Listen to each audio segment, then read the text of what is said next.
listening to the Here Be Dragons podcast. All right, and we're off. This is Jacoby. I'm here with my buddy Ashley on the Here Be Dragons podcast. This is episode number 3 or 4, don't remember. But anyway, we're talking about Bitcoin today. Ashley's a friend of mine on Facebook. We've been, chatting on Facebook for a couple of years now. Have just become Facebook friends. He's down under. And we never met in person, but we're very like-minded on a lot of issues. In theology and politics, but Ashley here, unfortunately, doesn't know a lot about Bitcoin, but he is curious. He's starting to learn a few things, I think. Yep. I gave him some resources, and you said your brother was asking questions about it. Yep. Well, I've been wanting to make a video, just kind of a introductory video for noobs about Bitcoin, and so this will be perfect for that. So where should we start? Let me ask this. What do you and don't you understand about it? Well, geez, mostly I don't understand about it. I guess where do we get started? What website do I go to buy these things? How do I use my real money to do it? What's the story? Okay. So you're ready to get started. So you don't even understand really what it is, but you're ready to buy some. Well, I'm not necessarily ready to buy some. I'm still researching. Okay. Well, what would be your main hurdles or main objections? Questions that you really need answered. Okay, so why should I buy some crypto as opposed to something like gold or silver? Okay, because it's better, and I'll explain that. A lot of people call Bitcoin gold 2.0. Right. And this is like a marketing phrase, kind of just trying to explain it in simple terms. Or maybe people really think it is gold 2.0. I think it's superior to gold. And that's naturally the first thing that I think the biggest initial hurdle people have is understanding money. Because Bitcoin really begs the question, what is money? Is this just like the same as a digital money, numbers that we put in a computer? Is it like points in a video game, just numbers on a screen? No, because those things are easily manipulated by a central controlling authority, by the guy on the back end pushing a few buttons. Bitcoin is not manipulated. It's represented on the screen digitally, but really it's on a blockchain in a distributed network of thousands of computers. So why is it superior to dollars? Why is it superior to silver and gold? Well, if we look at the history of money as different forms of money developed, what money boils down to is simply a record of value being traded. It's a record of these transactions. It's like a physical double entry account.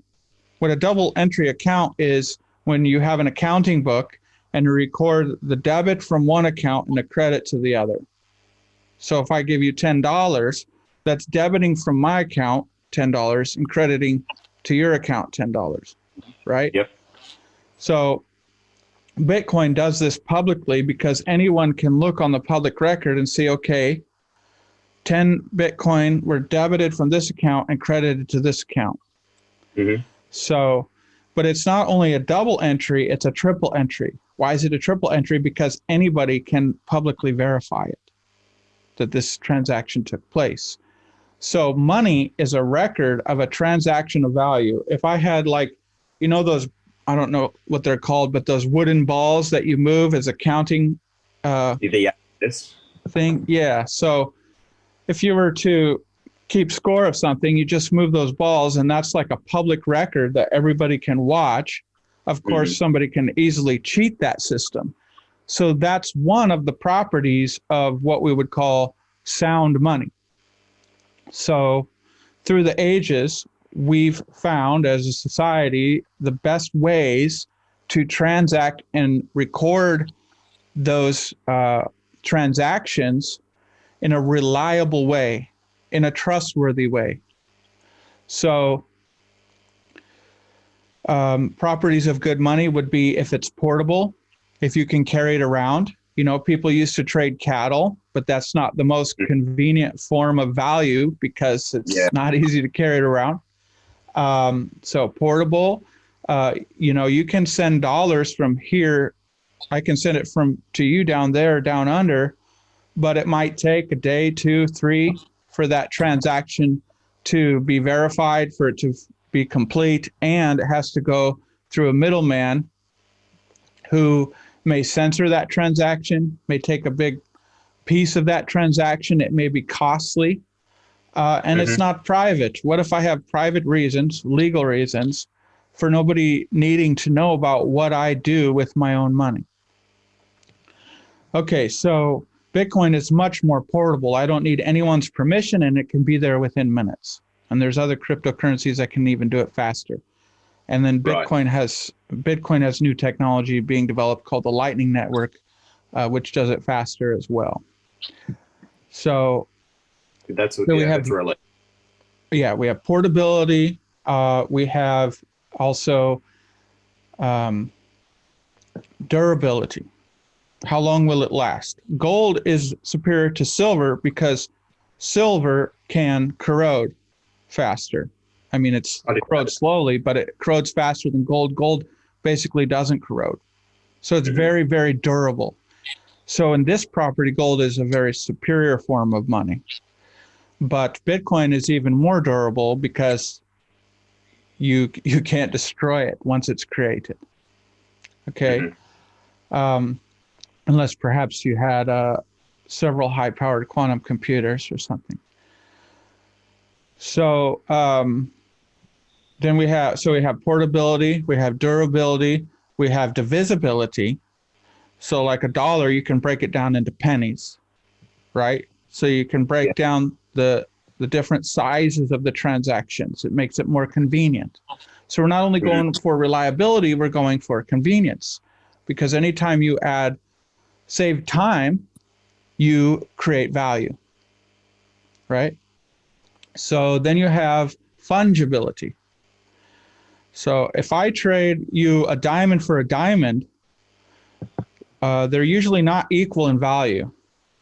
You're going to want to see how many carats the diamond is, how much it weighs, and the different properties of the diamond to determine its value, right? Yeah. If I trade you a house for a house, they're not fungible. They're not equal in value. You know, that's going to depend on the size of the house, the condition, and where it is, etc. If I trade you a euro for a euro, what do they use in Australia for money? What's it called? Dollars and cents. Okay. Well, if I trade you a dollar for a dollar, then a dollar's worth $1, right? Right. The only exception to this would be perhaps if the dollar was shredded, or if one of the dollars was marked and then confiscated by authorities. So then it's no longer tradable. This can happen to Bitcoin. Like if some criminal has a Bitcoin in their address, then they can flag that address and those Bitcoins can no longer be used. They become unfungible technically. So, but generally speaking, one Bitcoin is tradable for another Bitcoin. So it's fungible, right? So another property of sound money would be a store of value. That means when you put your money in there, it relatively maintains a stable amount of worth. It can go up, it can go down, it can fluctuate. The best stores of value generally tend to rise over time, become more valuable. But that happens with scarcity. So scarcity is another property of sound money. Bitcoin is scarce because it will only ever have 21 million Bitcoins. So, right? So like, did you ever collect anything like baseball cards when you were a kid? Yeah, I did. Yeah. So if you have a rare one, it becomes worth more because it's scarce. So scarcity and supply and demand. But if I had a rare Jackie Robinson baseball card, it could be worth a lot of money. But if there were 10,000 of that same card, becomes less scarce, it becomes less valuable, right? Yeah. So this ties into the idea of collectibles, which is what Bitcoin kind of started out as. Started out as kind of a collectible. It started out as a concept that people began mining. It wasn't fully decentralized like it is now. I personally think it's somewhat of a miracle that it survived to get to the point, to the network growth stage that it did. So we have scarcity, portability, fungibility, divisibility, did I say durability? And I'm trying to remember off the top of my head if I covered everything. But then when you add inflation into the equation, so what happens with currencies is when governments come in and they manipulate the money supply. So inflation in and of itself isn't bad with the currency.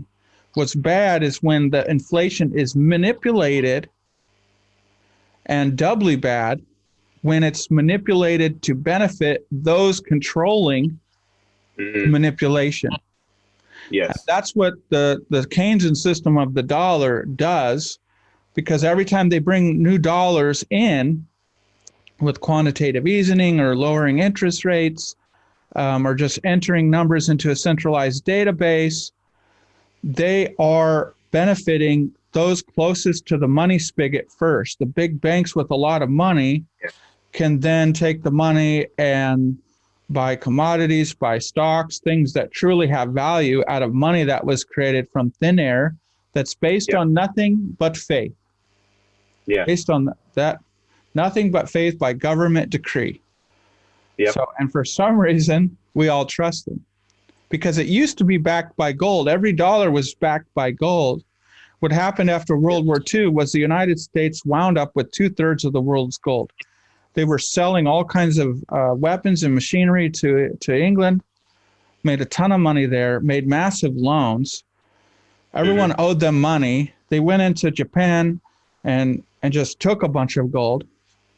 So the U.S. wound up with 2/3 of the gold supply, and then everyone came together, started having their global meetings to decide how to create a global monetary system. They created the World Bank and the IMF, okay? So they pegged every dollar to gold, and then all other world currencies were pegged to the dollar. Yes. So when everybody talks about America being so important at the center of global politics, this isn't a narcissistic thing that we just think so highly of ourselves because we're America. This is just a fact of reality. America is a very important country in the world, in the current geopolitical happenings. And a lot of that because of the dollar and the military. So you'll find that money is often connected to power, which is connected to corruption, which is connected to war.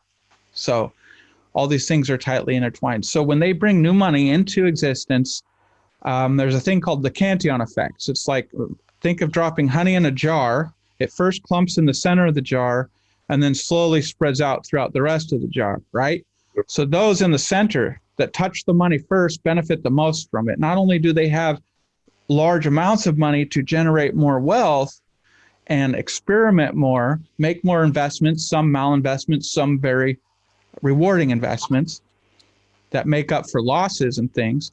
They have their cronies and they have their revolving doors, and people are getting paid off, and there's the military industrial complex which keeps creating wars so they can not only go into other countries and take whatever commodities there they want, but put whoever they want into power who's easier for them to puppeteer, and create jobs building guns and airplanes and bombs in the States, which they're all benefiting. This is all big hamster wheel. And then they have money to buy politicians.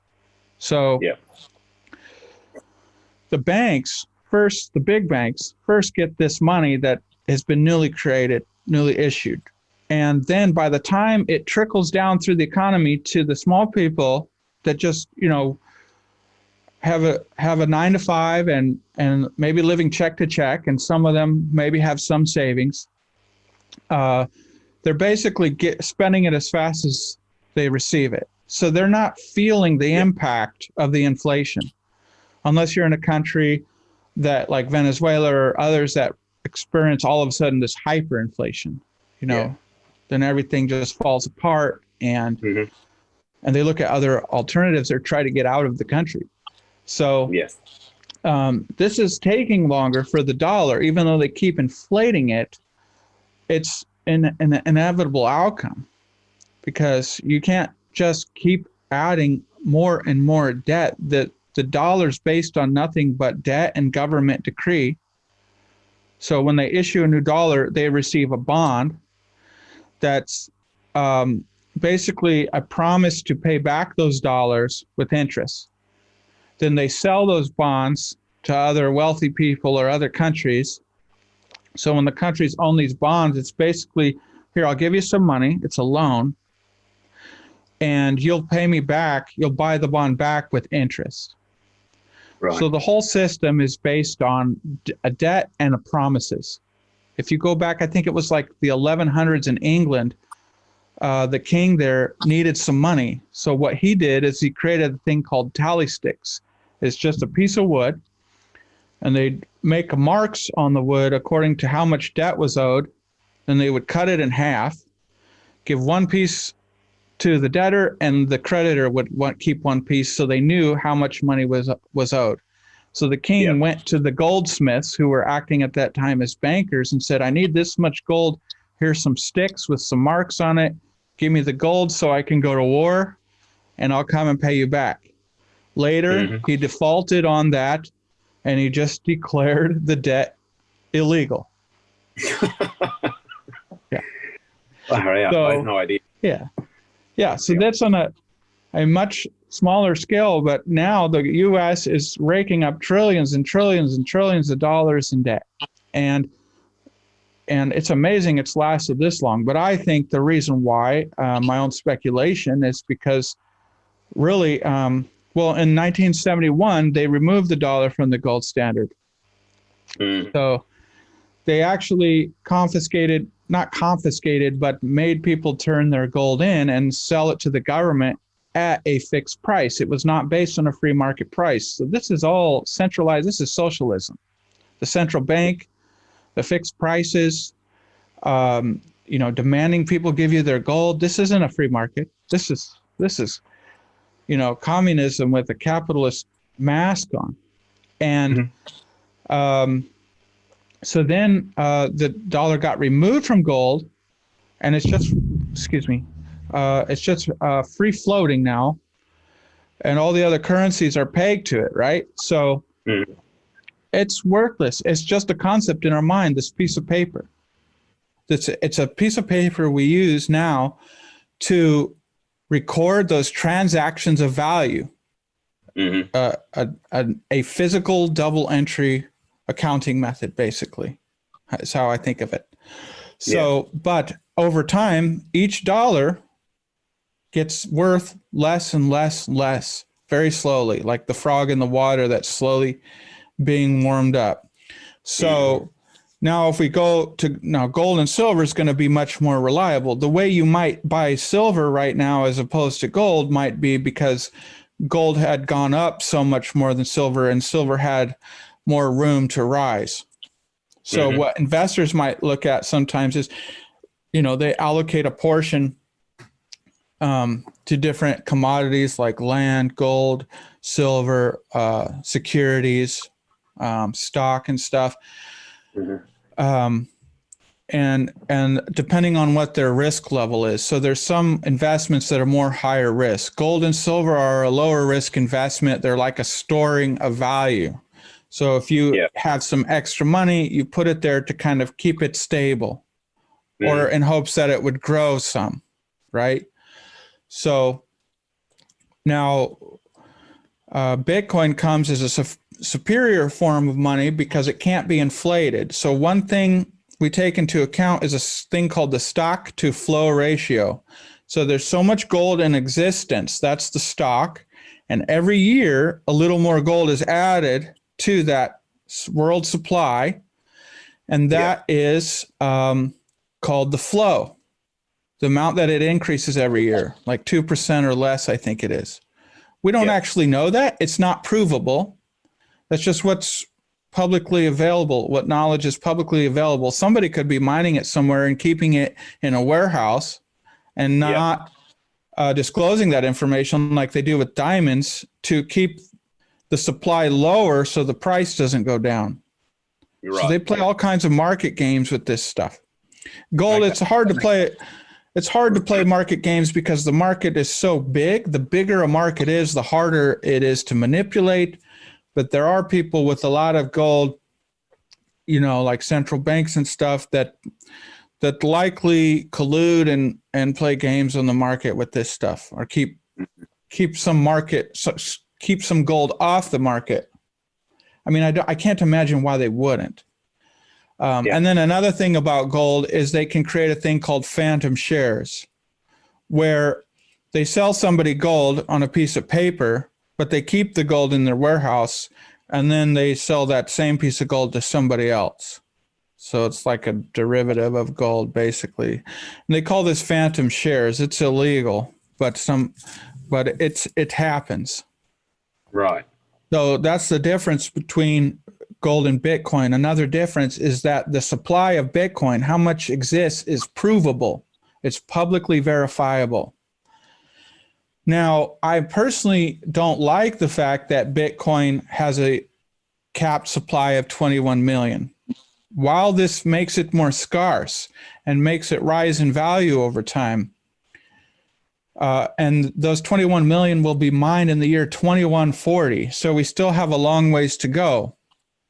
Right. But once that 21 million has been mined, then incentives decrease for the miners securing the network to keep mining. They get transaction fees from every transaction, a small transaction fee. But as far as new Bitcoins being minted for the resources they're expending, that will cease. And there's a lot of speculation amongst educated, intelligent Bitcoiners about if that's a good thing or not. Right. There's other major crypto coins like Monero and Ethereum. I believe they both have an infinite supply. There's a cryptocurrency I really like called Grin, which has been doing nothing but going down, down, down in value. But it's an excellent concept for a cryptocurrency. But it has an infinite inflationary supply. So in the beginning of these coming onto the market, the stock to flow ratio isn't going to be necessarily favorable to people that buy and hold. But over time, as the stock increases, the supply, the flow that's coming in will be less impactful on that. Right? Does that make sense to you? So can you repeat, the flow is getting more or less?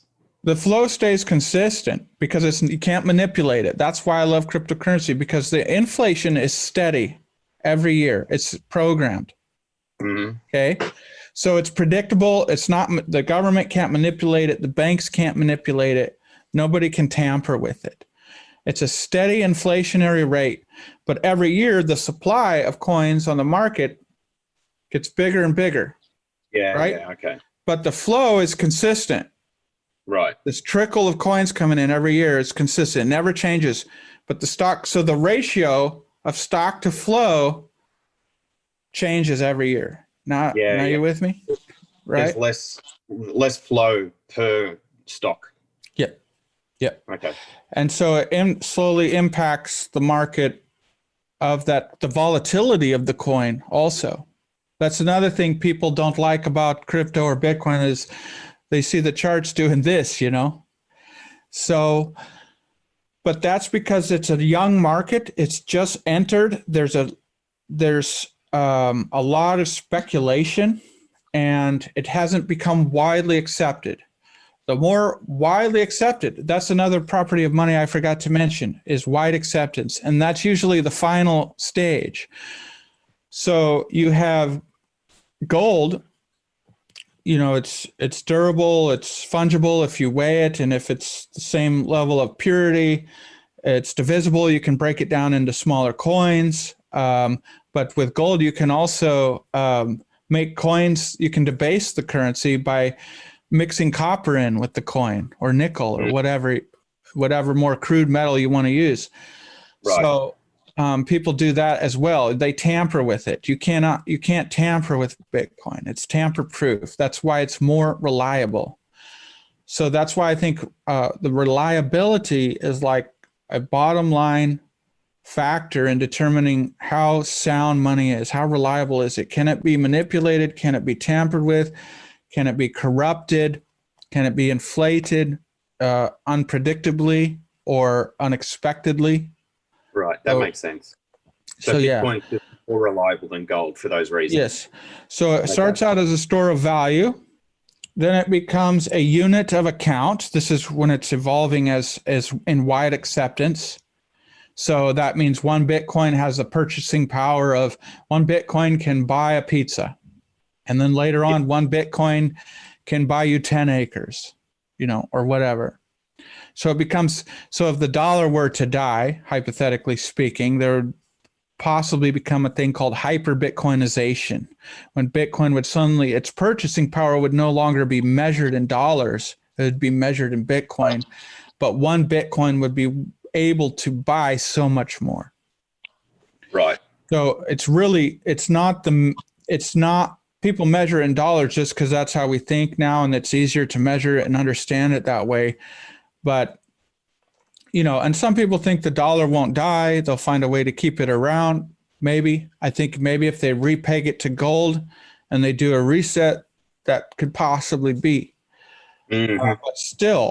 But still, it's centrally controlled. It can be censored. It can be tracked. If they make all dollars digital, they'll be easier to track, easier to seize. Yeah. Easier to stop your payment if they want to.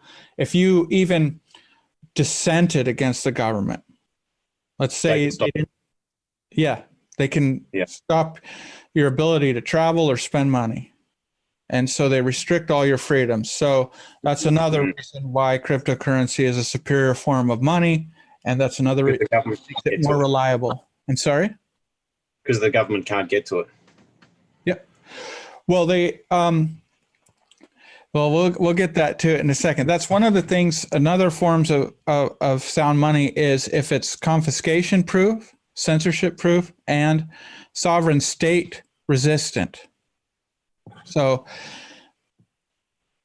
some say that Bitcoin is non-confiscatable, but they have taken Bitcoin from people. They've arrested criminals who were doing money laundering or other things like on the Silk Road, and they took their Bitcoin and they auctioned it off. So there are cases where they were able to confiscate Bitcoin. It's much harder than to confiscate dollars.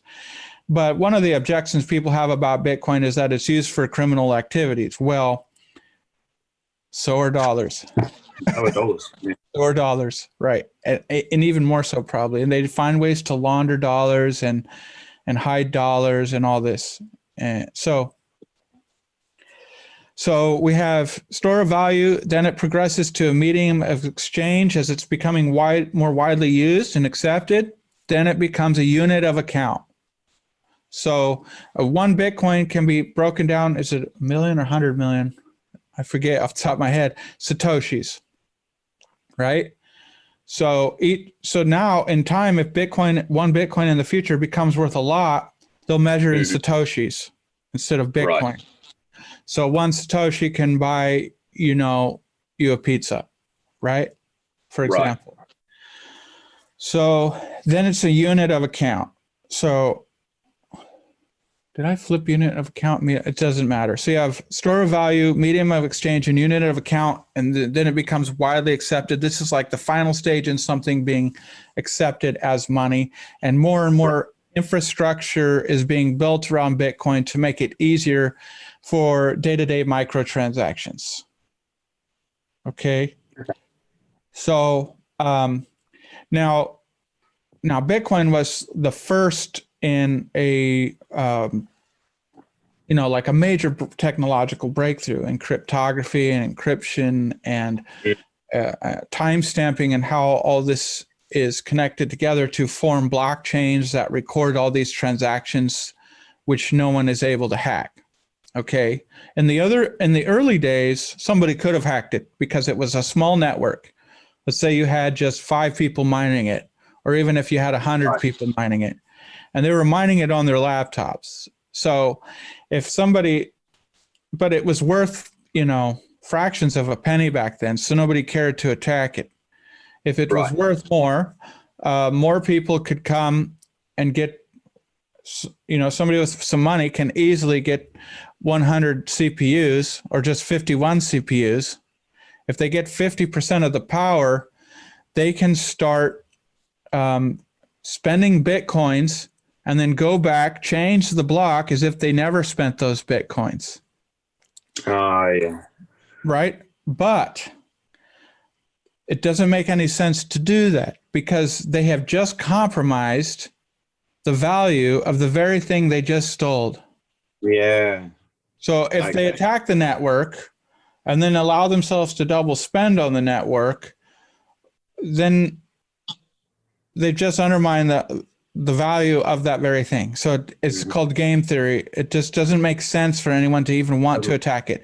There were times when people did have mining pools had over 51% of the hashing power, but they chose not to attack it. I don't think it was because of that incentive, but it was just because they didn't want to attack it. They weren't bad actors, right? So now it's grown to a stage where it's next to impossible to do. Okay.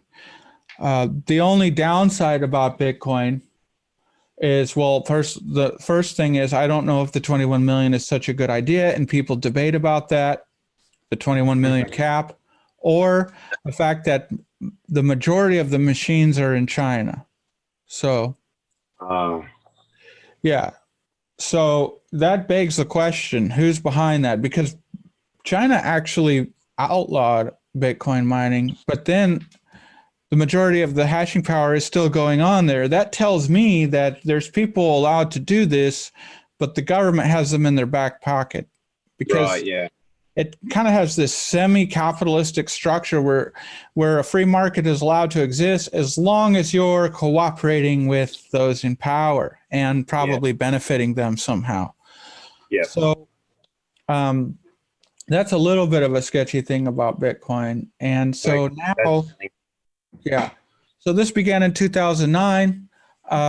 It's still, out of all crypto people that are really into crypto, it's still the #1 favorite. It still should be the majority of your crypto portfolio.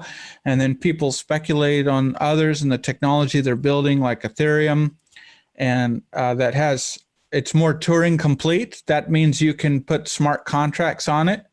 So it has this underlying security, the monetary structure, the monetary incentive to mine it and to secure it is there. And they build smart contracts on top of that. That underlying monetary incentive, and with the security it creates, helps to protect anything you build on top of it, the smart contracts. And smart contracts can have bugs and things. But anyways, don't want to go too deep with all of that. But the ideas, the way that people have come up with that we can use blockchain are incredible. And it really, truly has a potential to change the world and take a lot of power away. Personally, I think, a lot of the big crony corporate guys have already bought a bunch of Bitcoin. So I'm just like, why are we all such fans of Bitcoin? Like, they've taken these blood-stained fake dollars and bought Bitcoin with it. They traded in their fake money for real money, have most of the Bitcoin or a huge pie of it. And so I'm personally a bigger fan of other projects because I think they're more pure and have better technology. Okay. But the bottom line is adoption. The bottom line is wide acceptance. So the other coins are speculative. They may someday outpace Bitcoin or be an alternative or run alongside Bitcoin. Some people say that eventually people tend to funnel towards one primary currency. That's debatable, but it seems one or two, like we had a gold and silver, for centuries that maintained a relatively stable form of value. Silver became much more highly inflated later on when it was found in the Americas and when it was found in, I think it was Nevada, and then gold experienced inflation with the California gold rush. And then there was a gold rush in Alaska. There was one in Australia also. And more recently in South Africa. So it can experience spikes in inflation. Some people talk about the possibility of mining it from ocean bottoms in the future, or mining it off even asteroids, which might be incredibly expensive to do. Yeah. But someday maybe. Gold will always have some value because you can use it in teeth, you can use it in electrical wiring. They use it in spaceship wiring because it can handle low temperatures. So it has intrinsic value. And some people some people argue that gold's better than Bitcoin because of this, because it will always have some intrinsic value. But the market price of gold isn't based on that. The market price of gold is based on supply and demand for a store of value of your cash. Yes. So in the future, if the gold supply was heavily inflated and it became a commodity that was traded on the market simply for its utility, it's the whole dynamics of the market would completely change. Yeah. That makes a lot of sense. Yes. So that's why I don't like money. This is what we called hard money. When it's harder to inflate, it's harder to find and it's harder to add. But in the future, gold could potentially cease to be hard money if the market were suddenly and unexpectedly inflated with large amounts of it. There's always this possibility. Bitcoin will never have that possibility. In the future, they could fork the Bitcoin chain if all the people mining it agreed, or the majority of people mining it agreed. And form a new chain that has new properties and allows a small amount of Bitcoin to enter the market every year.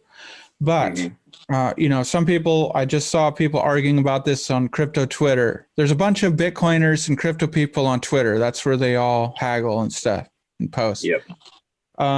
So one would say, well, then it wouldn't be Bitcoin anymore, because Bitcoin has a specific defined properties and we would have to call it something else. And somebody else said, well, people can call it whatever they want to call it. So everything's debatable. And even if they were, say, thinking, let's in the future allow there to be more Bitcoins in order to incentivize the miners to keep mining. And by then the stock to flow ratio would be almost irrelevant, I think, and would continue to reward the miners, which I also think would happen. And there's nothing really wrong with inflation. What's wrong is when the inflation is able to be manipulated. So those are my thoughts on it. But would you call it Bitcoin 2.0 or whatever else you want to call it? Many people have attempted different Bitcoin forks. That's where they just kind of change the code and they form their own new group of miners. And then they become competing with the main Bitcoin chain.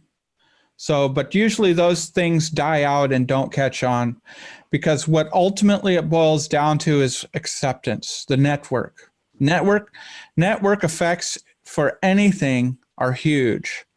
Like Facebook, the reason it's so hard for any other social media platform to penetrate Facebook, MySpace had it first.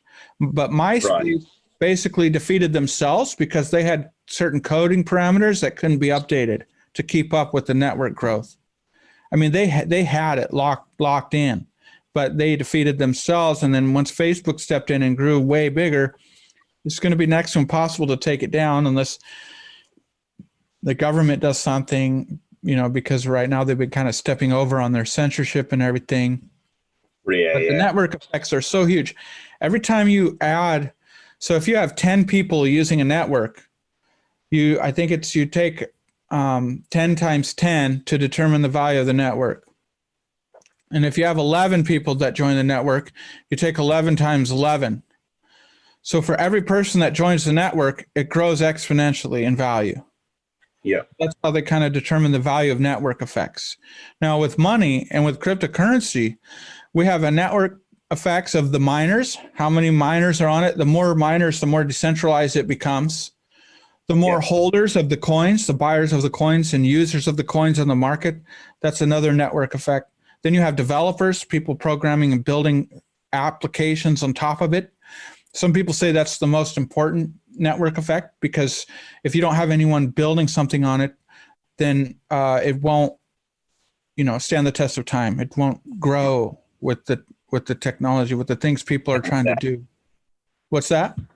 Is that it can't adapt if you're not building on it?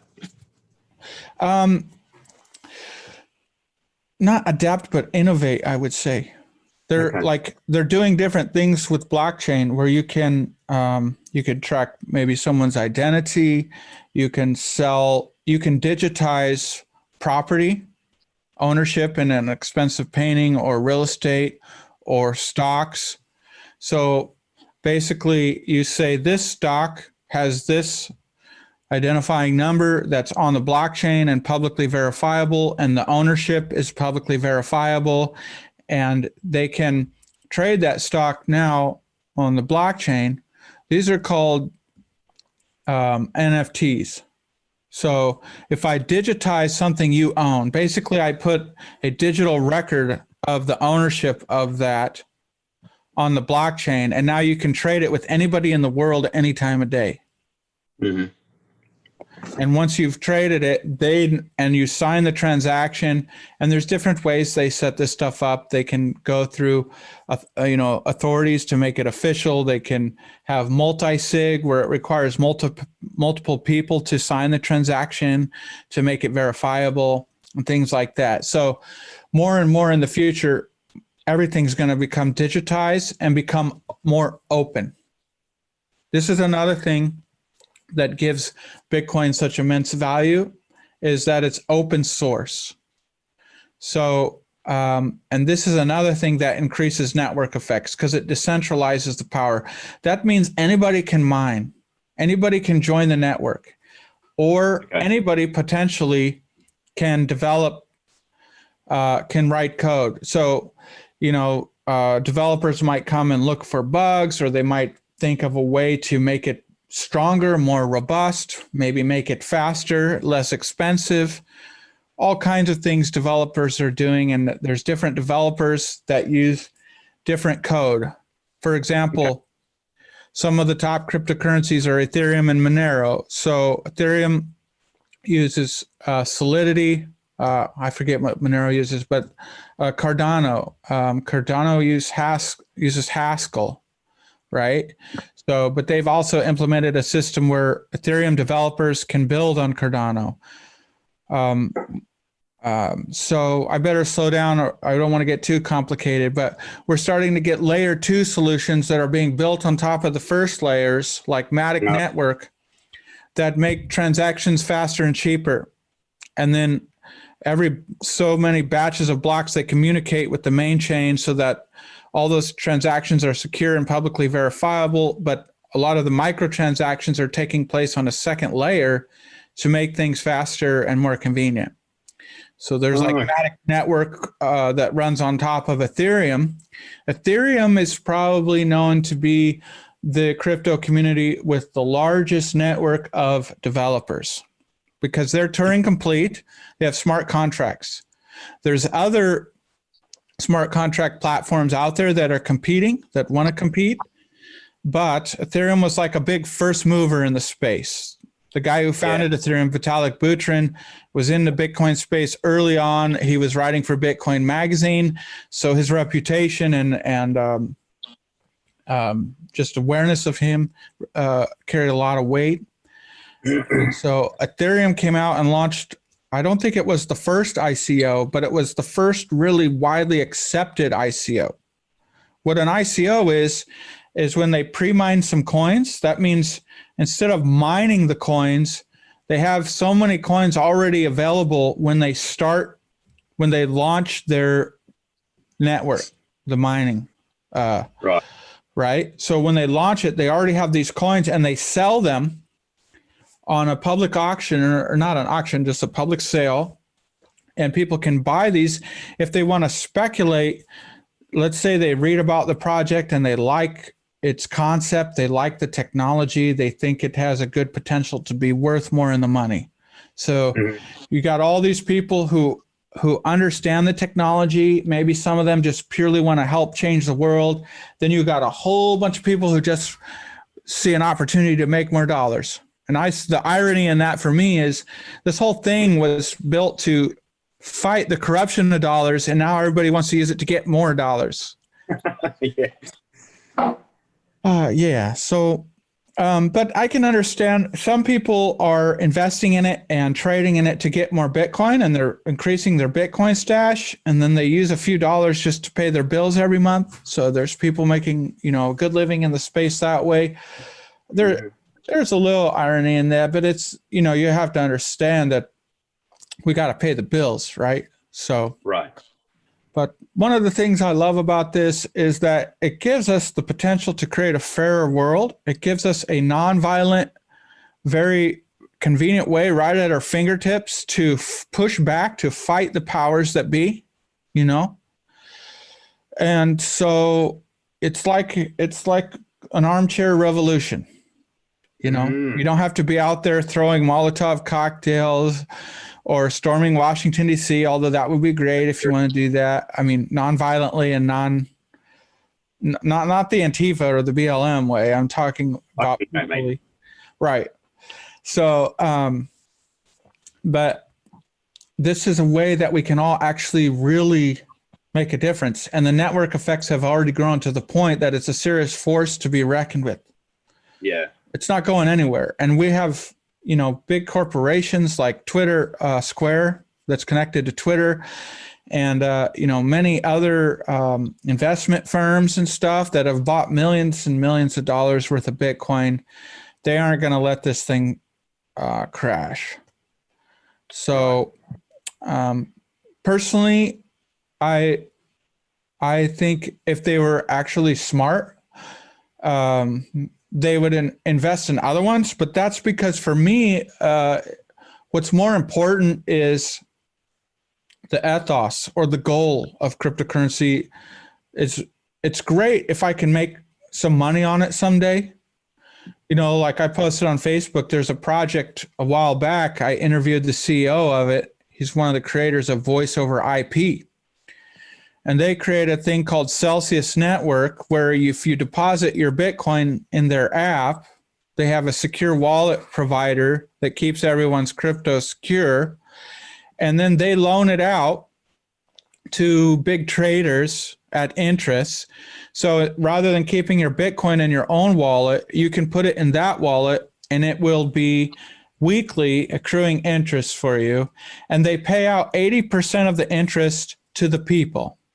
So this is an example of one way crypto can change the world, right? So you have banks that are just milking people for everything they can and giving people like 1% APR, And charging bank fee at the same time. Yeah. But these guys have created a system to give 80% back. So you get much, much higher rates of returns on your money that you put in there. And, it's just one better example of a more decentralized system, not based on blood, power, and greed. So, okay. Do you have any questions? Yeah, well, you were mentioning wallets, and that's another thing that I was planning to ask you, because I just don't understand wallets or anything, how that works. Yeah. Okay. Well, so there's a lot of YouTube, plenty of YouTube videos on Bitcoin and wallets. Anything you Google, you'll find helpful information. If you go to my website, getoffzero.com, if you click on the blog link, that will take you to a resources link where I have resources for noobs. So you'll find tutorials there on anything you need to know about wallets. But basically, wallet is code on the blockchain. So all those miners, imagine you have 10,000 miners, 10,000 nodes, it's called, a computer, basically. It's a machine running an algorithm that's doing the computations to store the blockchain, to verify the blockchain, and to get Bitcoin rewards. Yes. Randomly collected. If you want, I can explain that a bit, but that's more on the technological side. Most people don't care about the technology. They just maybe, all they want is added convenience to their life without having to think about it. Yeah, okay. That's why they don't have a revolution when we should have a revolution, because they're just not uncomfortable enough. They've been sedated by the comfortable, consumer-based, debt-based society that we've formed in the first world, right? Bread circuses.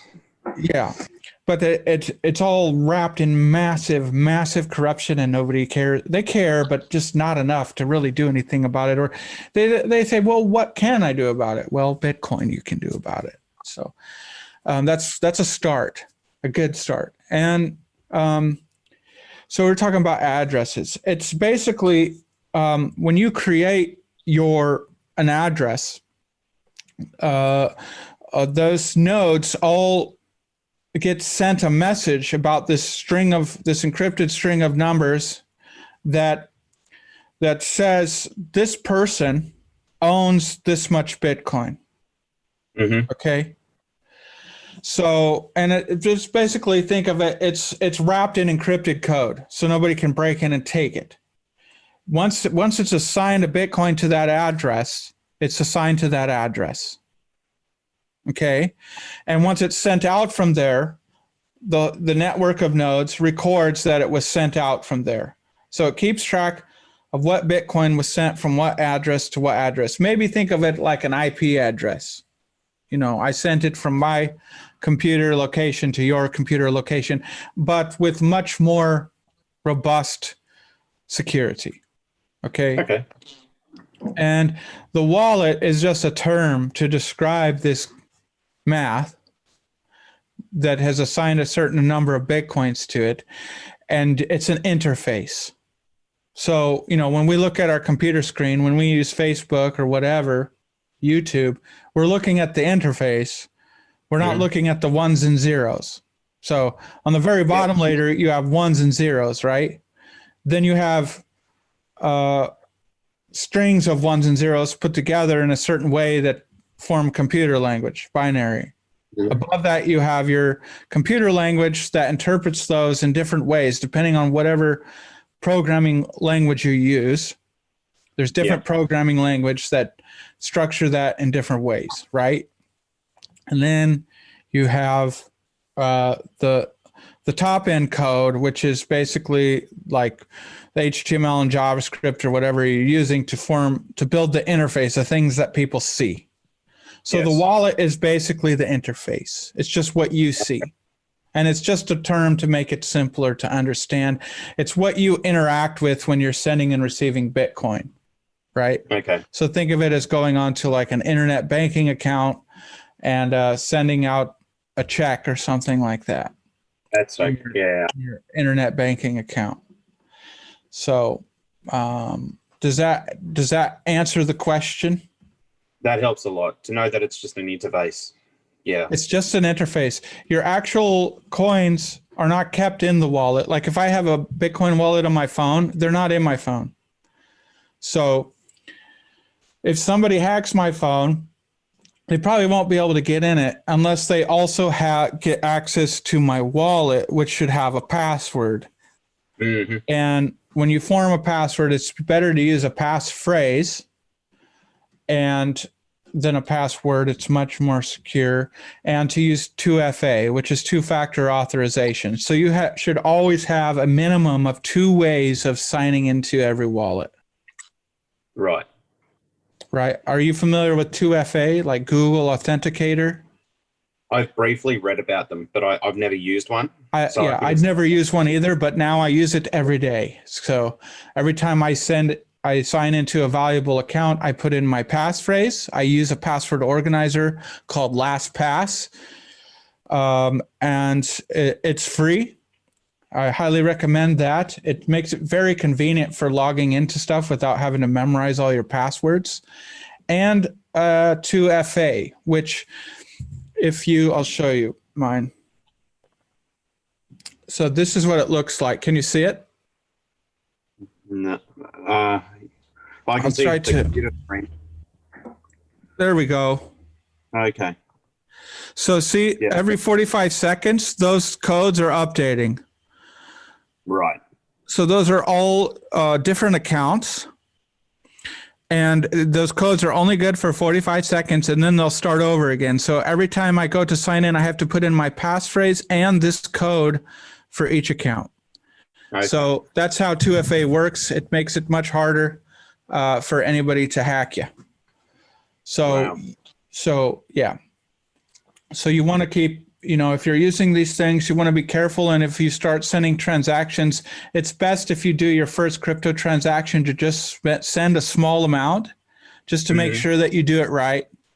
And my first time I did it, my blood was pumping, my blood rate gets higher, and I'm all kind of nervous. And I'm like, I don't want to lose any of this, So Yeah. I recommend but once you, do it that first time, you'll calm down and yeah.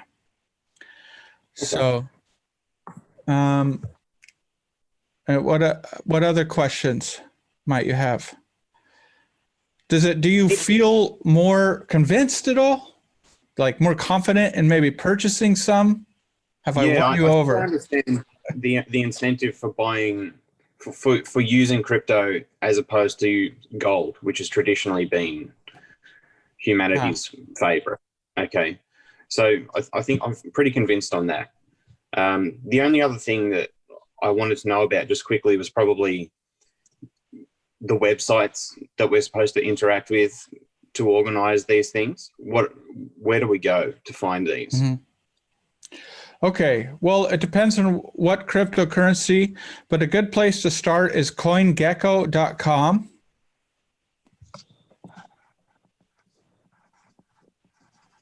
Because when you're dealing with cryptocurrency, you're going to have a lot of scammers out there. Mm-hmm. If you're interacting with people on the internet talking about crypto in a chat group or whatever, don't click on any link. Don't, unless you know what the link is. If some stranger comes and says, "Hey, if you send me this amount of Bitcoin, I'll send you this amount back." Don't click on that. Those are phishers. They're trying to hack you. They're trying to get your information. I've never done that before until 4 days ago. I had an issue on a crypto exchange, and I went into their support group on Telegram, and somebody in there saw me, and they posed as one of their support guys and said, "You should talk to technical support right now. Click on this link." And I know better. And it was late at night, and I was looking to get help from technical support.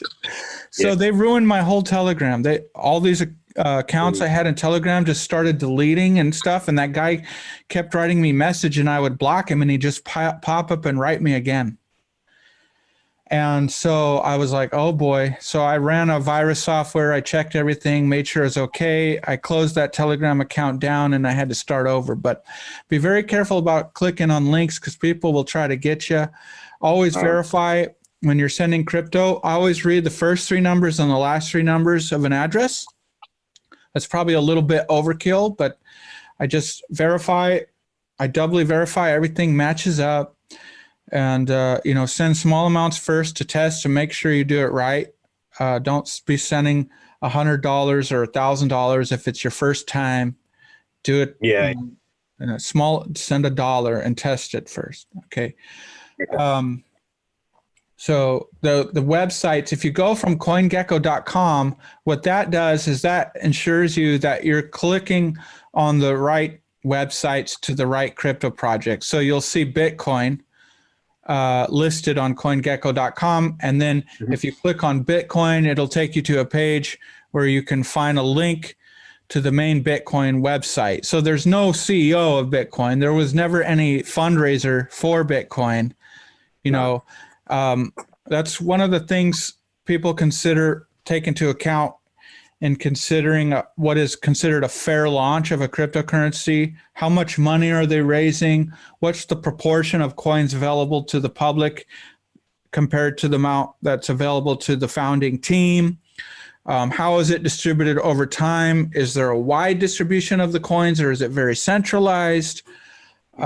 These are all different things, and there's many, many more. I want to keep things simple right now that people take into account to determine if it's called a fair launch. I have a blog on this. You're welcome to read if you want, but basically you want them to be distributed over time to the public, and the large majority of them to be distributed over time to the public and have it be open so that anybody can join the network. This creates equality of opportunity.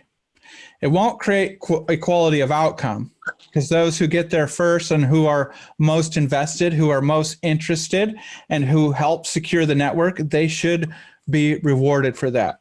That's another weird thing I've seen in crypto is people getting mad about people trying to monetize value. Like, I saw somebody wrote a book about trading crypto and he made it available for free, as if it's a bad thing to charge money for a service or a product. When you've provided real value for people, they should, it's nothing. I mean, that's great if you want to provide it for free, that's fine.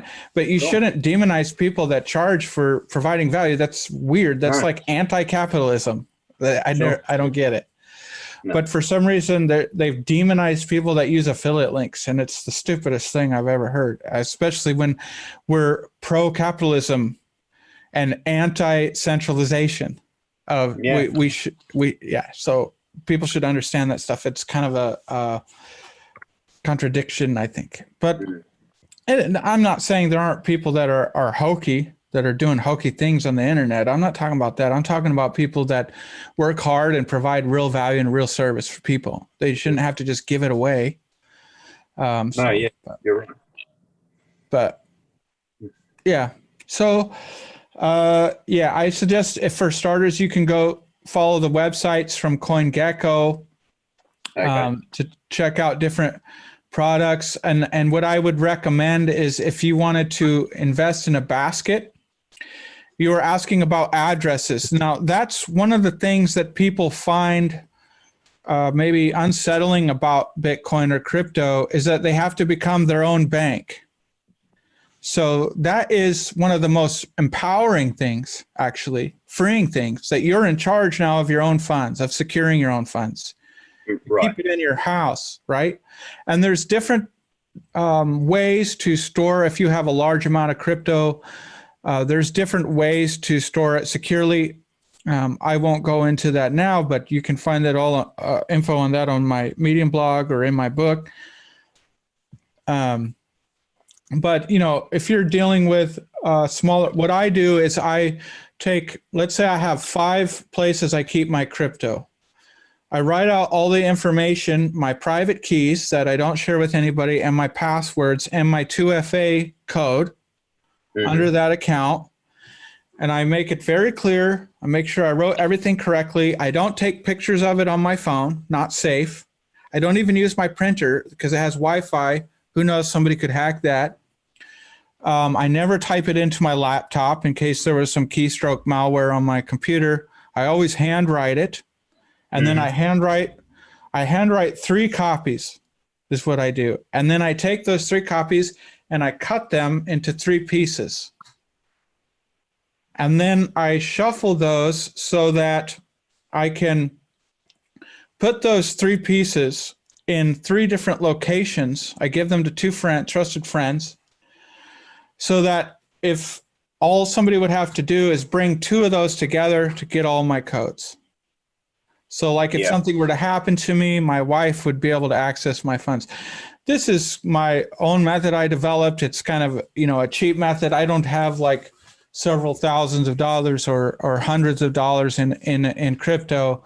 It's a relatively small amount compared to many people who have a lot of money in crypto. And there's more secure ways of going about it. But that's the way that I do it for myself for the time being. So, but if you don't if you feel too nervous, like if you're a granny or something and you don't want this responsibility of being your own bank, then I recommend Celsius. It really, you can form a Celsius account. You Is that can Celsius.com? Celsius, I think it's .network, I believe. I've researched this company a lot, and I think it's a trustworthy. So you can form an account with them. You can actually buy cryptocurrency right inside the app. You'll pay a small fee for it, but it's not too bad. You're buying at market prices. Today is not the day to buy because Bitcoin just had a big pump up. It's sitting at over 12 grand right now, and could go higher. I mean, this thing is really has a lot of momentum behind it. I don't know what it's going to do right now, but it's likely going to pull back some first.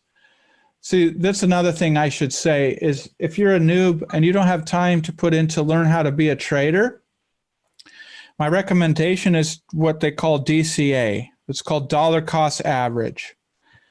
That means you say every paycheck, I'm going to buy $20 of Bitcoin or $100 of Bitcoin. I don't care about what the price is. This is just a long-term investment for me. I'm going to put it there and not touch it. Right.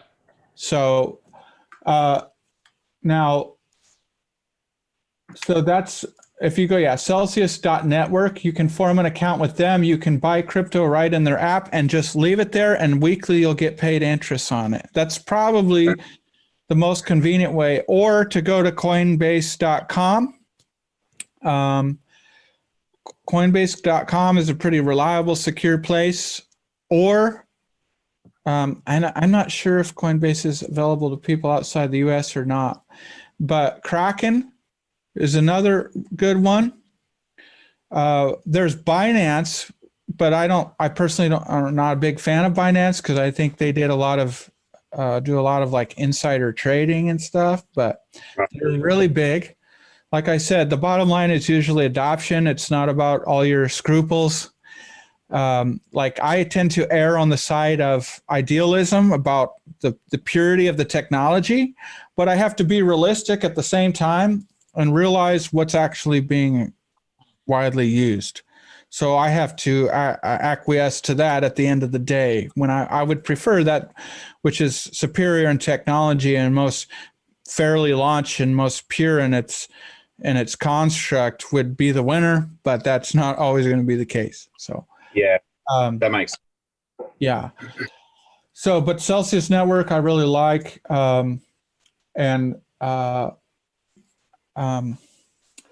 so what was I going to say? Dollar cost averaging. So if every week you say, I'm going to put this percentage of my paycheck into gold, this percentage into silver, this percentage into Bitcoin, you could do that. If you're forming a crypto portfolio, a basket of cryptos, you can, I would suggest, like, let's say you had $1,000 a month you're going to put in, just for a hypothetical. Yep. You put like 500 in Bitcoin, or some people say 600 or 7, but I would say 3 or 4 myself. Okay. I'm not as big as a Bitcoin fanatic, but you want the largest chunk to be Bitcoin.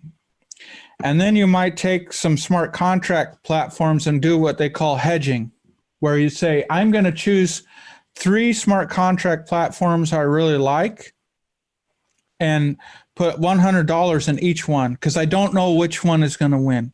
And if 2 lose and 1 wins big, I still win big. Still worth it. Yeah, that's what most VC investors do. You know, they take 10 swings and they might strike 9 times, but if one of them is a home run, it can far make up for any of the losses they do. I mean, VCs lose. Whoa, lost you. Yeah, my phone's going low power. Okay, we'll wrap this up real soon. Sure. But that's what VCs do. You know, they'll make 10 bets, and if one is a home run, then they win. So that's called hedging. That's one way to hedge. There's other hedging methods that are much more complex. But so there's different categories in crypto. You know, you have money, which is Bitcoin, and Ethereum, but then you have ones that, and Monero. Monero falls in the privacy category. So you have like ZK Snarks coins, like Zcash, like Monero, like Grin. Grin is a Mimblewimble coin that are more focused on privacy. Okay. And people are developing ways to make Bitcoin more private. But so you have monetary, you have smart contract platforms, you have privacy coins, you have layer 2 now, which is becoming big. And then you have other smaller niches like supply chains, NFTs, which are non-fun, like people are putting art and stuff on the blockchain. So you have things like there's a new project called Persistence, which is trying to bridge the gap between traditional finance and innovative cryptocurrency finance with putting NFTs, tradable NFTs on the blockchain and provide financing for people. So right now we're coming into where we're going into negative interest rates. So this is creating a huge problem with capital that's available to everyday people to be loaned out. So Persistence is trying to meet that need, to bridge that gap, to be able to use NFTs on the blockchain like invoices and other things that will basically unlock liquidity for loans for everyday people. So I won't go into all the particulars, but there's all kinds of niche innovations in financing. Right now, DeFi, it's decentralized finance, is the big thing in crypto, where you can get loans and you can trade cryptos very fast and conveniently. This is all just kind of blowing up right now. Well, it has been earlier this year, especially. It's kind of cooling off right now, but these things come in cycles, and then the bad projects die out, or they may not be bad, they're just the ones that people ignore. And then ultimately people improve on those in the future. And ultimately we'll have some really, really cool stuff rolling out. I mean, there already is. So anyhow, monetary, the big ones you want to, like on CoinGecko, I told you to go to, look at the top 10 coins. Those have largest network effects. Those are going to be your lowest risk. So Bitcoin is going to be your lowest risk because right now it's 60% of the cryptocurrency market, and there's thousands of cryptocurrencies, and Bitcoin itself is 60%. So that's your lowest risk investment, and then go through and research and choose a few you like in the top 10. If you wanted to do a basket, and then maybe take like 10% or 15% tops and maybe bet on a few of those smaller niche ones, because those have what are called asymmetric return potential. It's called an asymmetric bet. So that means if I bet $100, it could go to zero, but if $100 1,000x, that's 10,000. Is that if $1,000 100x, that's $100,000. Okay, or even if at 100x, that's $10,000. So that means, okay, here's my investment at 100. Here's zero. I can lose this much money, but I can win. The potential is way higher. It's called an asymmetric bet. You can win way more than you're betting. But it's much higher risk. So you want to know how to research these projects. And one of the key things you're looking at isn't even the fundamentals. You're looking at hype. Hype is one of the main determiners of, it could be short-term hype where you make some money, you sell and you get out and you made some money. And the hype may be unfounded. Maybe they just had a good marketing. And you sell, you get out. And the fundamental technology, maybe it's okay, whatever. But I like to look for what's going to create long-term value and long-term hype. But I'd be a fool not to also just pay attention to short-term hype. And I distinguish between two different types of hype. Who is hyping it? What reputation do they have? What do they know? And what do they believe in? And why are they hyping it? Are they being paid to hype it? Or they just truly believe in it? So there's all these different kind of factors that go in the type of hype that you're looking for. And you want to follow thought leaders in the space that are respected. Like Andreas Antonopoulos is probably one of the most respected thought leaders in cryptocurrency. You can't buy that guy to shill your project. And then you want to follow the developers and the different network effects. Network effects, basically, growing network effects determine long-term hype. Short-term hype is just when something's new on the market and everybody's buzzing about it. And if you can buy it cheap and get out. And the only thing with this is you don't want to date your coin, you want to trade your coin. You don't want to fall in love with it. You need timing is critical. And to really time things, you gotta have a little experience in the space. And one of the things with timing is when something is on the exchange in the first hour. So if you really want to speculate on a niche thing and buy it in the public sale, you want to be ready for its listing in the first hour. And oftentimes you can double your money. If you threw $500 in, you can make it $1,000 or more. Sometimes way more. So trying to think of if I left anything out, but that comes with an investment of time and understanding in the space. And if you have more questions ever, I'm happy to ask you out, point you in the right direction where you can get the information or try to help you myself. I appreciate it. But yeah, so any other questions? I think we covered most of everything I'd ever want to tell the new. Very helpful, very informative, and thanks for your time. It's very generous of you. I appreciate it. Of course. You're listening to the Here Be Dragons podcast.